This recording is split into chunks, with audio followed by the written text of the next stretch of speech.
siya sa mga sementeryo, mga dugmanan. Kunya ginagapos na siya pero walay makagapos kay mga bugto man bisan sa kadako kanina. Grabe ito, no? Pero pag abot ni Jesus Christ, tingin siya, inaniga kay aron sakiton minimum. Sa dili, kinsa ka? Kung si kuhan ko, naghawa niya, anong tao? Sa dihan na ulian ang tao, na umamay hulang ko isang taong na luwas. Himbiya ang dagang espiritu. Dili nakaulipon niya. Dili naka-under sa iyang power. No? Kaya naman, nakadawat ka ng Jesus Christ. So, inyo si Jesus Christ, I must be about my Father's business. Kung tinuod ka, naluwas ka, anak ka sa Diyos, we need to be, no? We must be, in ang Bible, we must be about our Father's business. Kinahanglan akong himuon ni siya, kay sama sa gihimo ni Jesus Christ, nagtagad siya sa trabahoon sa iyang mga. So kung atong sabton maigsoon in Luke chapter 2 verse 49, gisulti na ni Jesus Christ, wist ye not that I must be about my Father's business? Our Father's business, my son, it is a highest kind of calling. Kung tawgon ka sa Ginoo, aron paapilon ka, dako kay na siya. It is a calling from the highest. Ang tagalangit mo ay nagtawag sa imo anak. Dili kung ang government of this republic ang nag-recruit sa imo anak. Dili.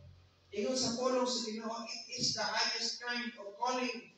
Tungod kay ang tagalangit ning anis kalibutan kung naghatag siya sa mga gasa sa amahan, kung sa dihang maangkunan nimo, delegado po ka na mo-qualify ka sa maong buloton.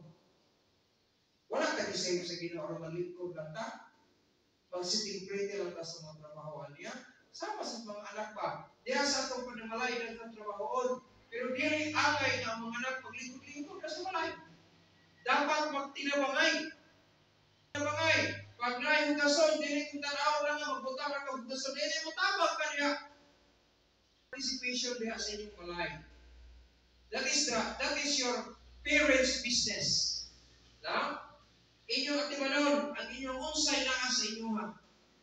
Trabaho ninyo na. Kaya naman, anak mo sa inyong ginikanan. Kita mga anak ko sa Diyos. It is about our Father's business. It is our Father's business. Dapat atong tagad o pagtagad. Kaya naman, kung tinuod ang mangkon ng ikaw luwas, anak ka sa Diyos, apil ka ani ka trabaho. No? And put it in your mind that it is a highest kind of calling. Jesus did the Father's business. It was more important than, no? First, being with His parents. Ay kalimot na mas labaw pa ning tawag sa amahan nato sa paghimo aning mga trabahoa, being with our parents, no? Being with His parents at ang kita Himson, wala siya magtagan kung di siya magakuyo pa uli. No?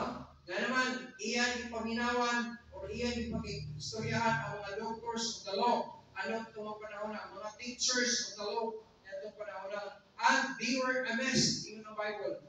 They astonished, yun ang pulong sa Ginoo. Sa dihang mutuwag si Jesus Christ, sa dihang mangutana siya sa mga kining doctors, matingala sila, asa ning kahibaluan ng mataan nito.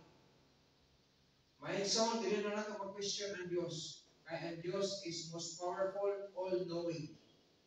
No? Dili natin mag-question. So, atong question nun, atong kukulingon, nganong wala man dahil tabang o trabaho sa atong amahan. Qualified man di ay ta. Dili lang kung license ta.